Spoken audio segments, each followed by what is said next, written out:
last Thursday that our budget is a moral document that reflects our common priorities. I, for one, don't feel that overfunding a militarized police force while neighborhoods don't have sidewalks, families sit in the shadow of the digital divide, is something our community wants. My resolution, item number 97, will begin to address that. And while we're fighting to truly expand justice, we can't forget about housing justice. Item number 96 is something my office has been working on really hard for months, and I'm proud to finally bring it forward. Housing is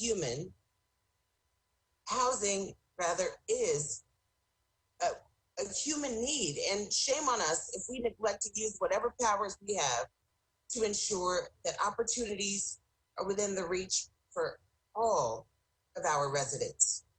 This resolution will give formerly incarcerated people and people with eviction histories a fighting chance to live in housing they can afford in our city. There's no reason we should allow property owners who receive city funding for their developments to discriminate against people because of a mistake they may have made in their past. I want to be clear, these resolutions, we are bringing them, they only represent the first steps down a really long road of difficult policy work. But we're not going to fix this with policy alone. We need everyone in this community to look within themselves and confront your basic premises. Question your attitudes. Think about your privileges. We have the opportunity here to set a nationwide example and demonstrate that this one tiny slave trading town on the Colorado can overcome its racist history. We have the opportunity to turn to Austin and be a beacon of accountability, safety, and true justice. Thank you for your time this morning. With that, I'm going to hand it off to the mayor, and we'll hand it off to Mayor Pro Tem Delia Garza. Thank you, Councilmember Harper Madison, for your leadership on many of these issues. I'm so grateful to have you on the dais with us. So we have seen report after report, study after study, all showing us that systemic racism and its devastating consequences are pervasive in our city. These reports and studies are important, they serve a purpose, but they don't matter unless we act to change the problems they reveal. The four of us on the Judicial Committee have been compelled to move studies to action for the past couple of years, but we are compelled even more now. Our Black and Brown communities deserve it, our city needs it, and this moment in history demands it. I'm proud to join with my colleagues to bring action to the June 11th Council agenda. We have reports that clearly show that Black and Latinx drivers in our community are over-policed compared to white Austinites. We have studies that show that Black and Latinx people are more likely to be subject to the use of force by police and that force is more severe. Item 50 says that those facts are unacceptable and it's time to do whatever it takes to change them. First, we're setting some clear goals. Those goals are 0 racial disparities in traffic stops, 0 racial disparities in arrests and tickets from traffic stops, 0 use of force incidents, and 0 officer-involved deaths.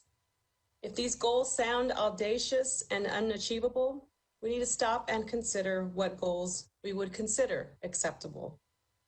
How much racial disparity in policing should we be comfortable with? How many deaths at the hands of police officers are we okay with? My answers, and I know your answers too, is 0. These goals of how we hold ourselves accountable and the reforms proposed in my colleagues' resolutions are how we achieve them. Reforms are the beginning of the process, not the end. Progress towards these goals will be considered in the performance reviews of city staff directly responsible for implementing those policies and in all of the relevant budget decisions we make going forward.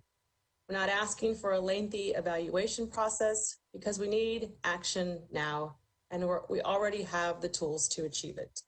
These goals are framed using our strategic direction, a tool we have been using for 2 years now, and they build on the analysis that staff have already done significant work on. While this resolution focuses on long-term accountability for the immediate reforms we need in policing, racial justice is more than just policing. We want to recreate this model of accountability across the city with baseline analysis and goals related to every policy area, from health outcomes to housing to economic mobility and beyond. I want to thank my colleagues on this call because I know they're as committed to equity and racial justice as I am. And now I'll pass it to Councilmember Kassar. Good morning, and thank you to my colleagues for your really hard work on this. We had such powerful testimony this week, such powerful demonstrations in our city for days, and it's clearly the moment for us as elected officials to do our part and to respond. And so we're bringing forward this package of important items that should be the beginning of a response, but certainly not even close to the end. We know that there's so much more work to do, but immediate action is what we heard the community calling for. And so I've sponsored one of the items that bans chokeholds, like the chokehold that was used to murder George Floyd, the chokehold that took the life of Eric Garner. The item also bans the use of tear gas and impact munitions on people just exercising their First Amendment rights, the kinds of things that hurt and nearly killed people like Brad Levi Ayala and Justin Howell. The item also bans shooting at people who are fleeing, like Mike Ramos. But we know that those bans are critical, but are only as good as the accountability that we put in place, and only as good as our vision for how we actually also make things better.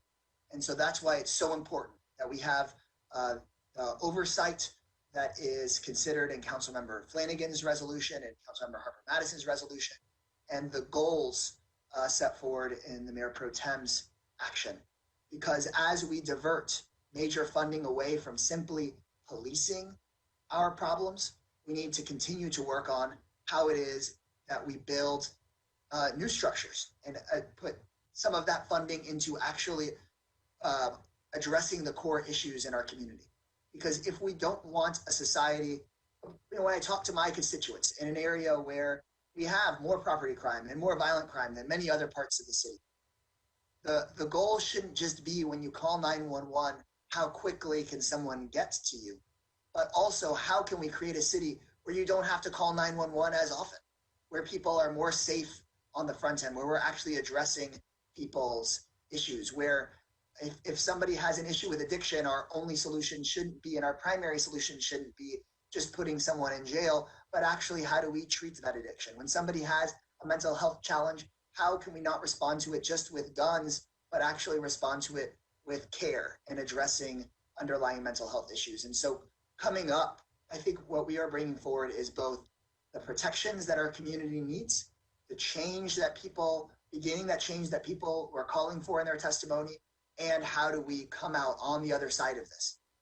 as a more just city and a more fair city and a place that is safer for everyone, no matter the color of your skin or where it is you come from. And so I appreciate so much that we are setting goals for the future while taking immediate action to change the policing tactics that we have seen in our city, the policing that led to the death of Mike Ramos, the policing that led to so many innocent people being harmed at the demonstrations, and that we're building hope moving forward. And that's what I felt so powerfully at the demonstration yesterday. I also feel a lot of hope based on the support we've seen from council just on the message board since we posted these items on Friday. You already, if you go check the council message board, already see that the large majority of council has already talked about their support, which I think is really powerful. If you go on there right now, you can see posts from Councilmember Kitchen, Councilmember Ellis, Councilmember Poole, and I'm sure others will chime in. And so I hope that we as a body come together in unanimous support of transforming what safety looks like in this city and meeting the demands that we are hearing from the community and across the country right now. So thank you all so much.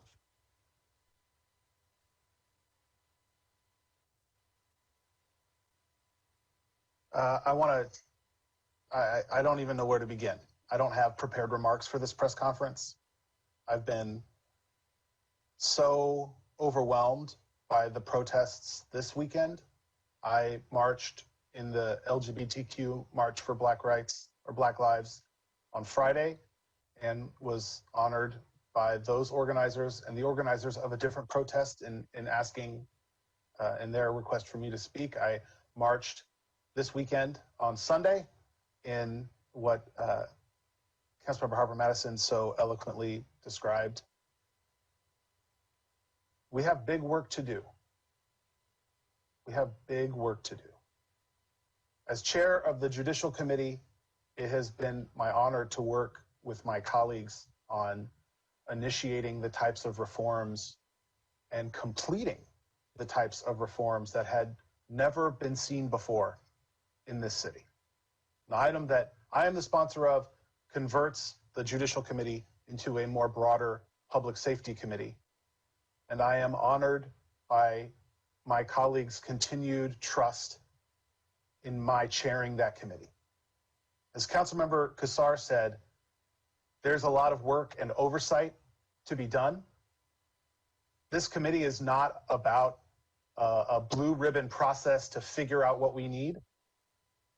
But in a council manager form of government, the council, I have come to appreciate, has to continually work with the staff to ensure that the resolutions that we pass are implemented in the way that we wish. We are not closing our eyes to that part of the challenge. This will be frustrating. It will be frustrating. There will be compromises. And y'all, we have barely begun to talk about the state laws that make this job so difficult for the city. But we will. And we're going to do all the things we got to do in as many ways as we can. Because when I talk to my constituents in far Northwest Austin in District 6, where, you know, we have our fair share of property crime, but we don't have our fair share of violent crime, and we definitely don't have our fair share of Black people. And when I talk to my constituents about policing, they ask for more police to address their concerns because that is the only option they've ever been given to address their concerns. There are better options. And I am hopeful that this week, in this moment, with the marches and the cries and the anguish and the anger that I share, that we will vote unanimously on these items as a council and send a message to the community that while this work will be hard and frustrating and the compromises are inevitable, that in this moment we are unified that the big structural work must be done. Thank you again to my colleagues for your trust in remaining as the chair in this item. Mayor. To be here with my colleagues present, and I concur with Councilmember Kassar that but for the rules that limit the number of us that can be in one place at the same time, there would be others of us here. You know, these past 2 weeks, we have witnessed generations of injustice and inequality reach a boiling point here in Austin and around the country. Here, the community has expressed real clearly that we want fundamental and structural changes to institutions and systems in our city. A peaceful and prosperous future together is going to require truth and reconciliation and accountability. And we heal by plotting a just and equitable way forward together, and we each have a role to play. This movement, this moment, I believe, is the point in time and the work of a lifetime. We must rise to this occasion and this time. It has taken our country an embarrassingly long time to get here. Austin is a special place that on so many levels is doing right things. Yet we have a history of overt racism in our city, and we have yet to eradicate the vestiges that are the institutional racism found in our very foundation. We have a long way to go. Austin is poised, I believe, in every way to do what it takes to root out institutional racism in all aspects of our lives, including in our police system. You know, Austin is a progressive, caring, innovative, friendly, and supportive city. And we need a police force that in conduct and practice and spirit is part and parcel of that.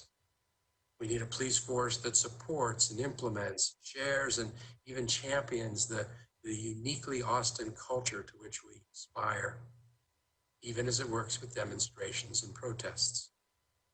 For example, we should aspire and act to realize an Austin policing model that does not make addressing poverty and mental health the responsibility of our police. We should be investing elsewhere in services and support that are better equipped to deal with and resolve these underlying issues. And most of the officers that I've spoken with agree with this as well. Real change is hard. It is uncomfortable and not without risk, but that's okay. We have to learn to lean into that discomfort in order to make real change. We have to get this right. Every challenge our city faces is complicated by race and inequity. We can't work on a more affordable Austin or transit or traffic or policing or homelessness or healthcare or capital or education or housing without confronting our systemic inequities. Until the color of a person's skin and their zip code is no longer a predictor of early death, we're going to be unable to make true progress on any other issue. We are tested in this moment as never before, but our efforts at this moment will shape the character of this city for generations to come. Justice pays dividends. This is an exciting time. I thank my colleagues for their work this week and for the resolutions they're bringing forward that I am honored to be able to support. I think this goes back to you then, Councilmember Harper-Madison. I think so. And with that, I would just say thank you, everybody, for your hard work. Thank you for your words.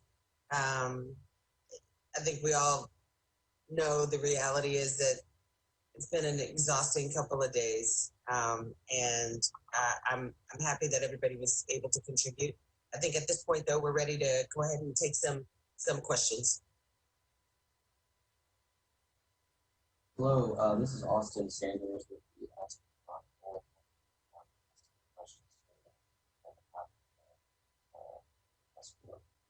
So first, I want to ask about Hey, listen, I'm not sure about my colleagues, but I can barely hear you. I don't know if you need to speak up or get closer to your mic or.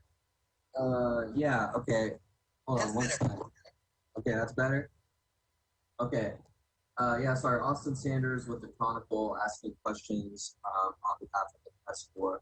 My first question is about timeline of these resolutions. So if someone could kind of give an indication of when some of these policy changes, initiatives will actually be implemented, because it seems like there's been an urgent call for changes to policing in Austin immediately, and so if someone could just kind of address that.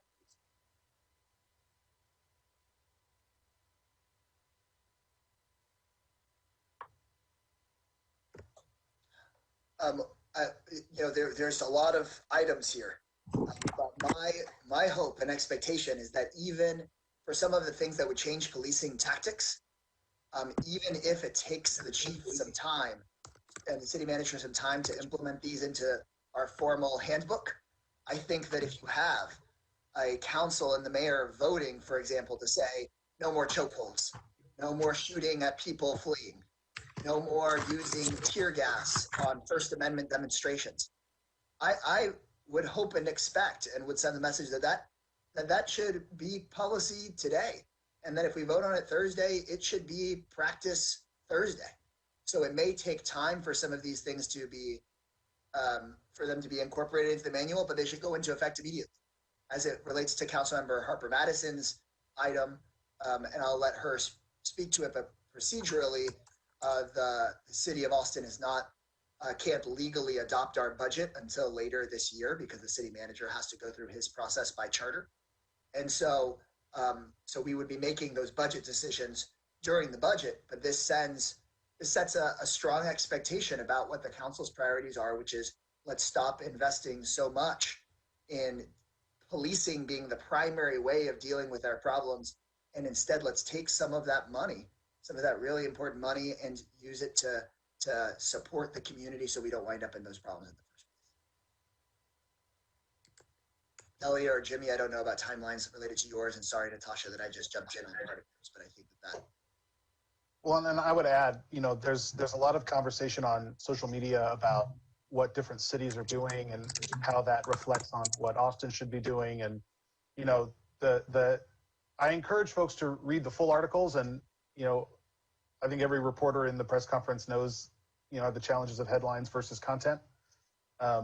All cities are stuck in a bureaucracy that takes, I mean, at least a couple of months to get big stuff done, if not a few more months than that. And you know, when I've seen headlines about budget cuts in LA or things being said in Minneapolis, you know, they very quickly turn into, oh, they voted to do it, or, oh, they cut money but when you dig into the details, it's actually like, oh, they just readjusted what was a proposal, or they signed a vow, but they didn't actually vote in the meeting. Like, all cities are going to be stuck in this conflict with their state laws and their charters about how these processes move forward. That's what I meant when I said this will be frustrating. We are moving as quickly as you can in a bureaucracy the size of the city and a bureaucracy the size of a police department. But we are not waiting to rise to this moment and making it very clear the work we intend to do over the next 2 months.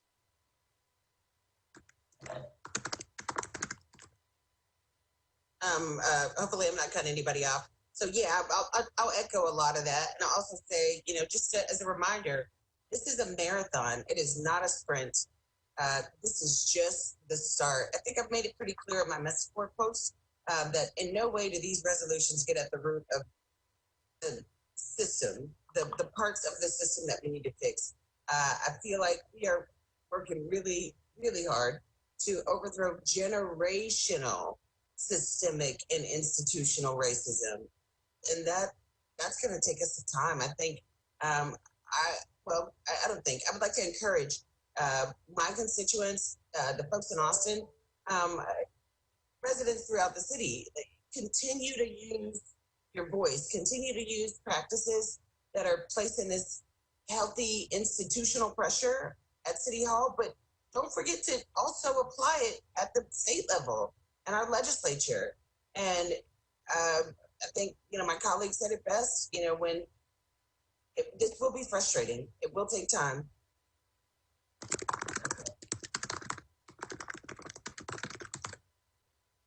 Okay, so our next question is from Claire McInerney at KUT. She asked, some of you expressed disappointment in Chief Manley last week during your meeting.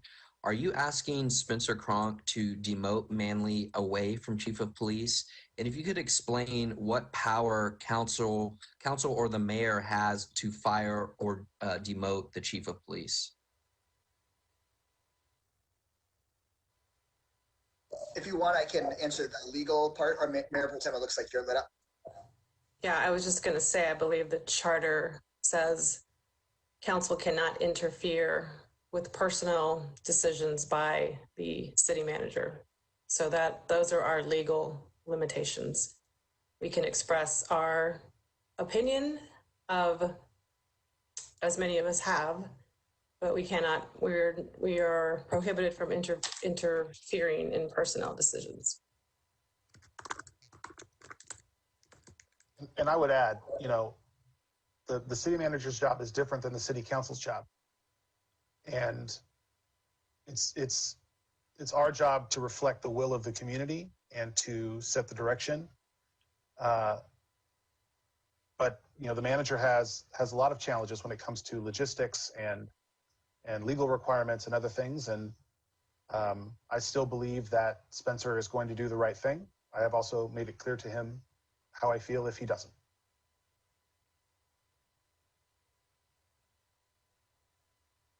And for all the reporters, you could go and check the city charter at Chapter 9, interference in personnel matters, because it's probably better for you to quote from the charter rather than from council members on that point, because it's just right there.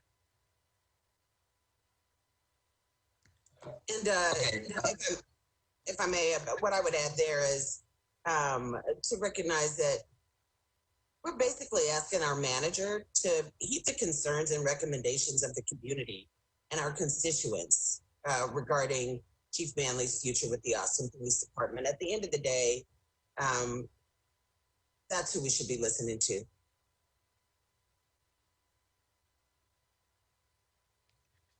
Okay, thank you. The next question is from Bridget Spencer at Fox 7. She asks, in addition to citizens, will council be taking input from police officers in this effort to create police reform?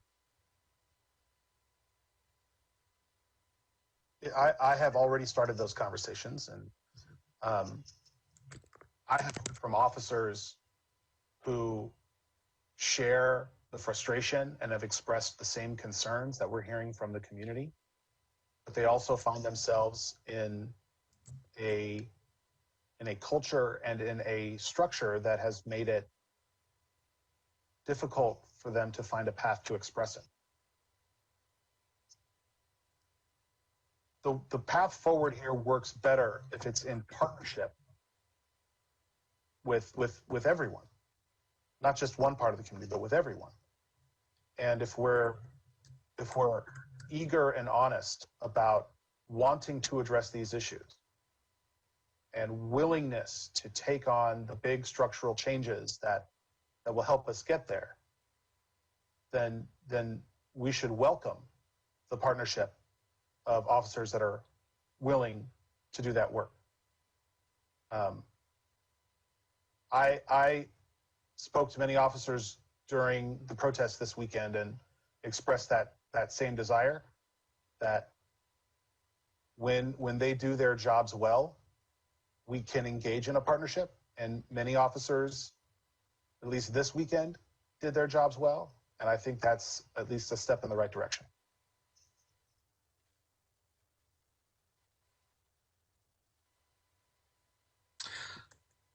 Okay, next question is from Mari Salazar at KVU asking, one of the sponsored items includes eliminating funding for militarized equipment like tear gas and rubber bullets.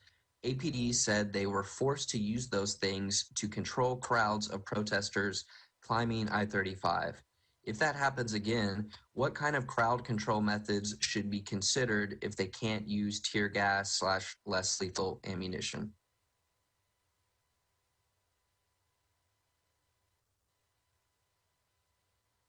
Happy to take that on. Look at what we saw yesterday.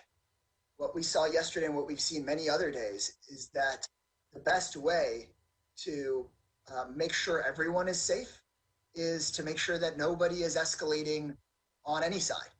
And when we really uphold and protect people's ability to demonstrate and to exercise their First Amendment rights, then you have, I think, create a place where everybody can be safe. What we saw last weekend and what people testified about was totally unacceptable. It was not that we heard testimony not from people that were endangering someone getting hit by impact munitions. We saw and heard from so many people who were being hurt or saw people getting hurt just because they were exercising their First Amendment rights. And so it is not right for us to be using tear gas or using these impact munitions against people who are posing no threat to anyone. And in fact, what we saw was the escalation by our own police department hitting people who weren't doing anything wrong, then also escalated actions from people in the protests. And in the end, what we saw was there were injuries of police officers, which is not a good thing, which is a bad thing. And then we saw really serious injuries of protesters, including people winding up in the hospital. And so that's what we need to avoid. We can have marches and protests where folks don't get hurt. And that's what we are moving forward with, is saying these so-called less than lethal munitions being used against protesters actually lead to more people getting hurt. Thank you, Greg. For just a moment, I want to make certain that we're being representation matters. Delia, I'm not trying to put you on the spot, but Mayor Pro Tem, if you would like to add anything, I feel like you haven't had an opportunity to field some of the questions. Thanks, Council Member. I think the larger question of what else do we do if you can't do that is the exact conversation that we want to have right now, is rethinking about how we respond to situations like that. And so that, you know, to the question of, do we involve the police department in conversation? We involve everybody, because it's going to take everybody coming together to have these conversations. What we need to know, what are the alternatives? Because the response, when you turn on your television and it looks like you are witnessing a war in your own city, there's got to be other ways to do crowd control. And I know that there are solutions out there, but we can't even have that conversation if the thinking is these are the only things that can be used. This is the only way. We've seen these conversations happen with healthcare for all, or with the fight for 15. People were told, no way, there's no way that we can do $15 an hour. It's not going to happen.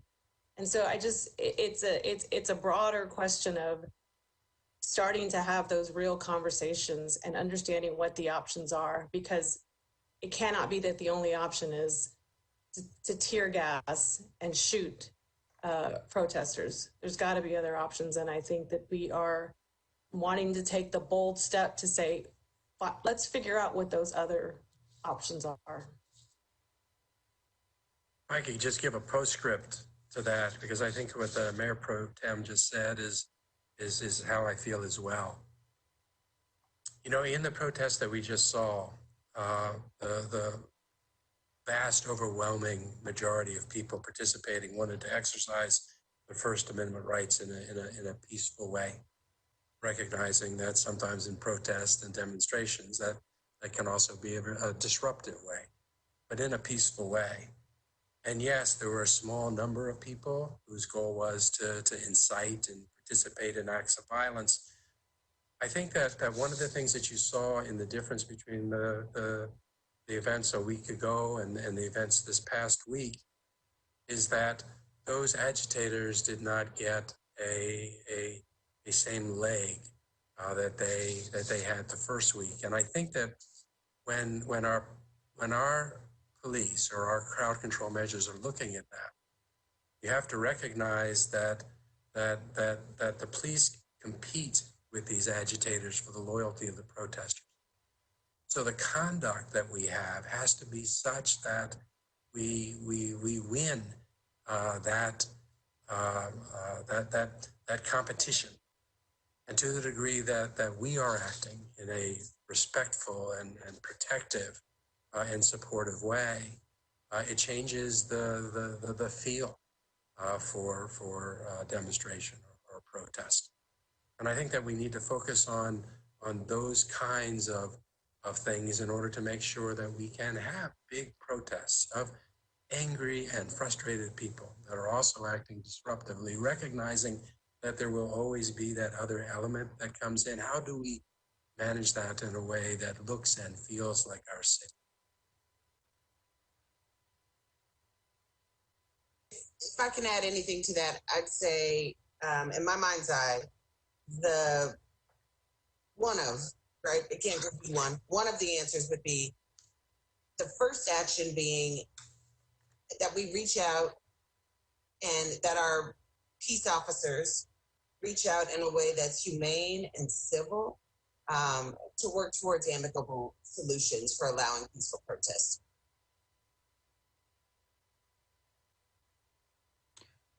Okay, thank you, everyone. Our next question is from Betty Cross at KI. She asks, the Austin Justice Coalition is asking the City Council to pledge to support the AJC proposal to defund the police department and start that process by reducing APD funding by $100 million in the next budget cycle. How many of you are willing to make that pledge?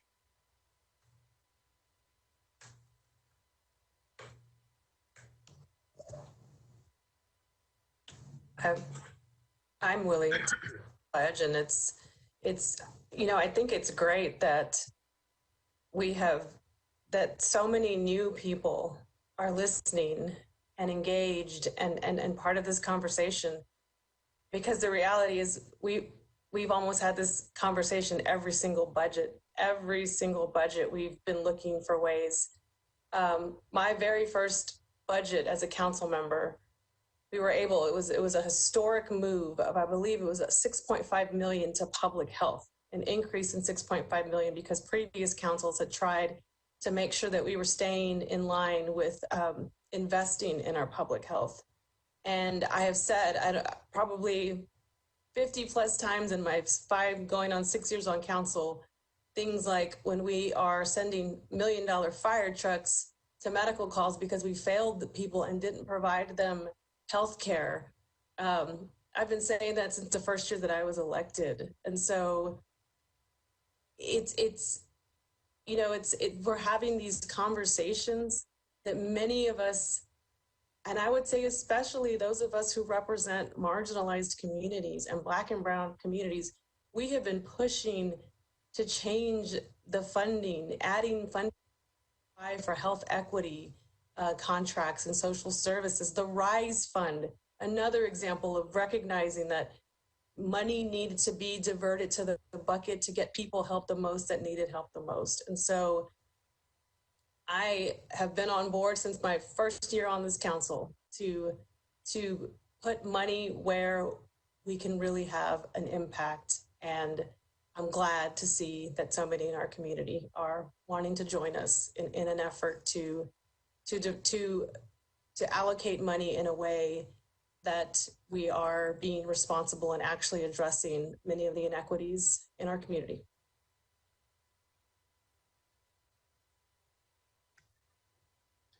I don't need to add too much, but I stand with what the Mayor Pro Tem has said.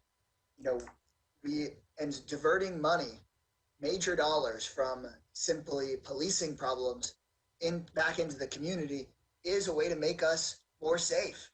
We have talked about in past budgets, moving dollars away from just hiring new patrol officers over into things like giving people protection and shelter from family violence. Because just having another patrol car driving up and down the street does not prevent the biggest chunk of our violent crime in the city, which happens in the home. We need to talk about treating homelessness with housing, not just with jail. We need to talk about treating addiction with treatment, not just sending people to jail.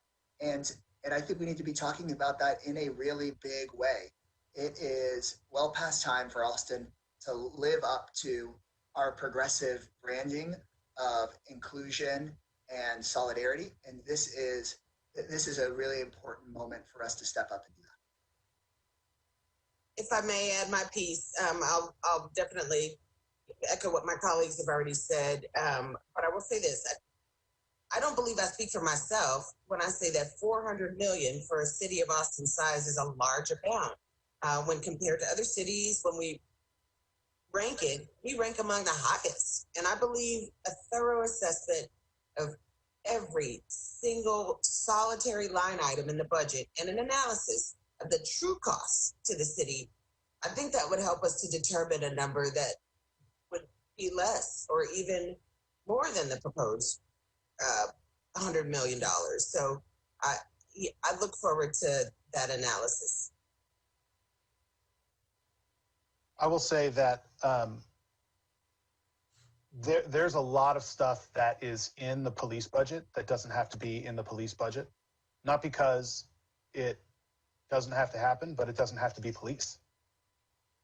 Once we start digging into this and we look at the money spent on militarized equipment, the money spent on responding to medical or mental health calls, the money spent on patrol in a way that, as we have come to realize, isn't actually patrol because it's responding. They're not actually patrolling, they're responding to mental health calls, or they're responding to domestic violence calls that in large part might be better served with a social worker, or they're responding to a whole host of things. Or in the case when I did the ride along that I did, sat in central booking for 4 hours during a shift just to book one person who had been picked up for DWI. When we start digging into what all of these line items mean, we will likely find more than $100 million. Not that we are going to just blindly take these actions, but when I talk about big structural change, and I'll just say in my words, when I talk about big structural change, I'm talking about changing the way we do business in this city that results in better outcomes. Not just better outcomes for Black people in this moment, or Black and brown people generally, but better outcomes for everybody. Better outcomes for everybody. And when I talk to the folks who have more traditionally, let's say, taken a pro-police stance, if you want to put it that way, and I explain the types of the concepts, like, why not fund more neighborhood watch out of the neighborhood housing department, for example? Why does it got to be police? And in fact, we don't fund neighborhood watch right now. Those advocates start to see that there aren't just different ways of doing things, there are better ways of doing things. And my instinct is that it will be more than $100 million of improvement that we're going to be able to find. I guess because everybody else has spoken on this issue, I'll append on it as well. It is clear, I think, from the budget debates that I've been in for many years, and certainly with what's happening in this moment, that there's a desire for us to create the opportunity for real systemic and institutional. And I think that the resolution that asks for a budget to be presented to council in August, recognizing that, as Councilmember Kassar said, our charter mandates that the actual budget decisions are made at that point. But having a budget in front of us that provides that roadmap and shows us what that means and how that's done is a real important next step if we're going to actually achieve real systemic change.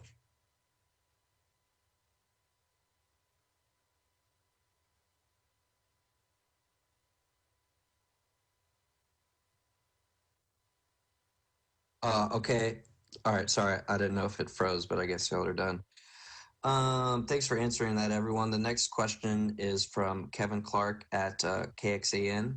He asks, how does a reduction in police officers contrast with the findings of the Matrix report from 2016, which recommended an increase in frontline officers and civilians to build up community policing? How do council members reflect on the efforts, time, and money spent to implement the Matrix recommendations, which until very recently were very much a part of the city's plans?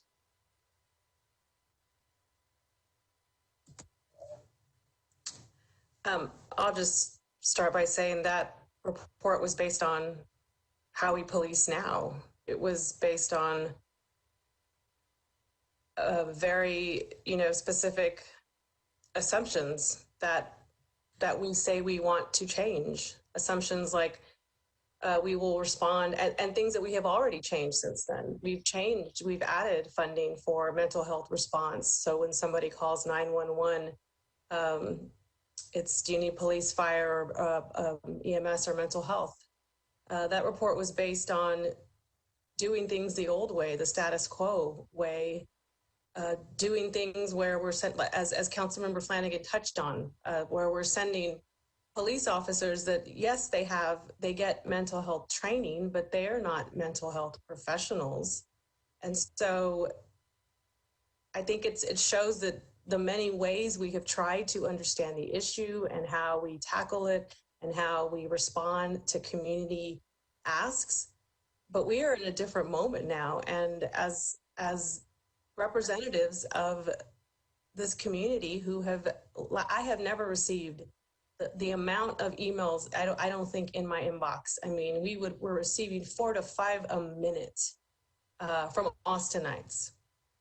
This is a different moment. There is a large call for change, institutional change, to move from the status quo. The Matrix report is based on the status quo, and we have heard overwhelmingly to rethink the way we police and to rethink the way we handle situations like mental health. And that is that's the difference here. We're rethinking the way we respond to different kinds of needs and emergencies in our community. And that report was based on the status quo.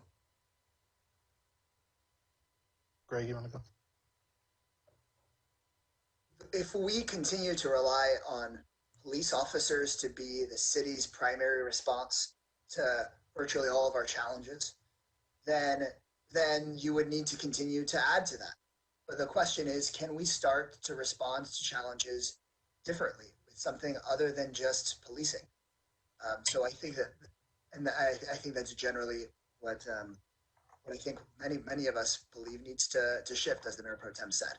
I also want to add just one thing for the press. I don't think that this would be, the city council has not voted to say ever to the city manager that the staffing plan put forward by the police chief or by the Matrix study is the right plan. If you go and look at what the council has done, we received that report, we voted and said, we understand that this is the report, but there's been an ongoing conversation inside City Hall about whether or not that's the right path, right? One way to have police officers have more time was to say, let's stop booking so many people for low-level marijuana, or stop taking so many people to jail for having a suspended driver's license. And so there's been a conversation ever since the Matrix study came out about whether or not we want to continue that status quo. And I think what we're hearing from the community is they don't want to see that status quo continue. And just as a specific example, during a pandemic, a day is a year and a year is a day. So I can't keep track of any timelines in my mind.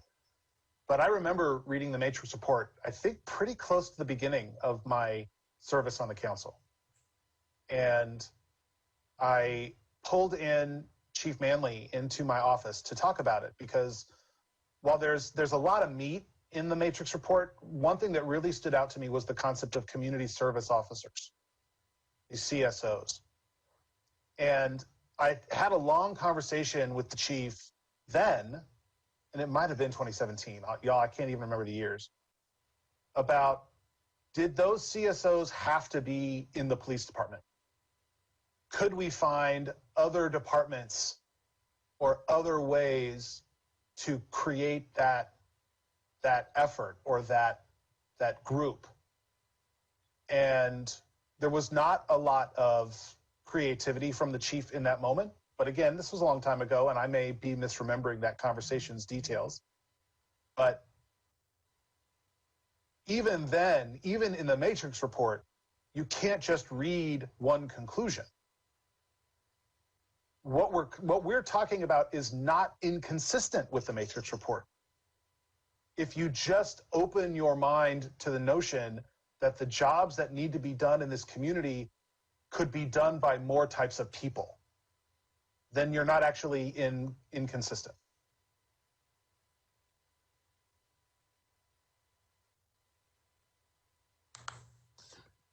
All right, I'll move on to the next question. This is from Phil Jankowski at the Statesman.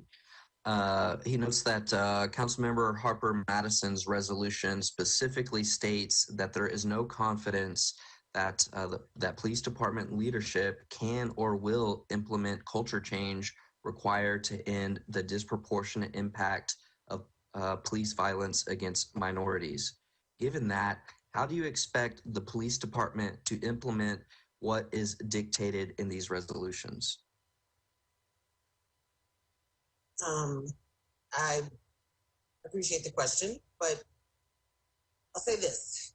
We have to be honest. We have to be brave enough to acknowledge that this is a decades old issue and we can't expect an overnight change. That would be lofty to say the least. I think those of us who have been in this fight for a while, we already realize we still have a long way to go. But letting up is not an option. Our children, our futures depend on our ability to persist. So while I don't necessarily expect an overnight change, I 100% will not stop fighting until we see change. The Austin Police Department should be disappointed that the council and our constituents have lost considerable faith in their ability to end police violence against peaceful protesters and against non-white communities. I mean, what we expect from our public servants is for them to do their jobs and for them to serve the public with integrity. It's precisely that lack of faith that will, in my mind's eye, lead to action. And them taking action on their own that will bring us forward into the future. I think this statement simply underscores the reasoning.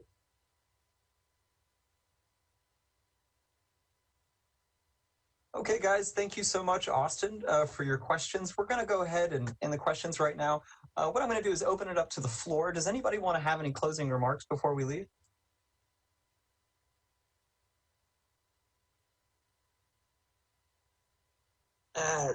Just want to thank everybody for their time, their effort. The amount of emails is actually probably very closely akin to the amount of phone calls we're receiving. And something I wanted to be clear about pointing out is I've gotten a lot of phone calls from rank and file law enforcement professionals who said thank you. And I told them thank you. We both have hard jobs. And I just want to make sure to remind the general public, both of those things are allowed to be true at the same time. Anybody have anything else to add? Okay, with no further comments, I'd like to. I just want to really thank Councilmember Harper Madison for her leadership throughout all of this. I think the whole council has stepped up, and that there's important. It's really important for us to all respond, but I, in particular, just really want to lift that up for the press and everyone watching. Awesome. Thank you guys so much for being here. We're going to go ahead and end this news conference. Thank you.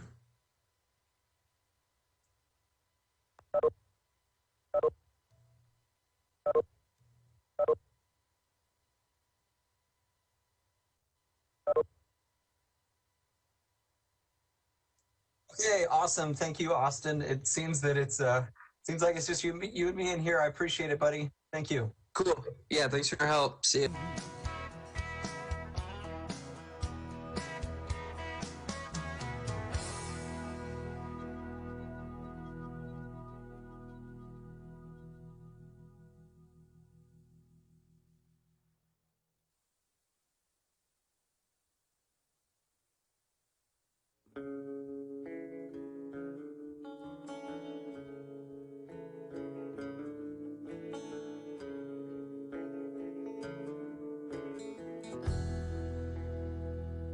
Something that I gotta say, it's been needed for a long, long time. They say the truth can set you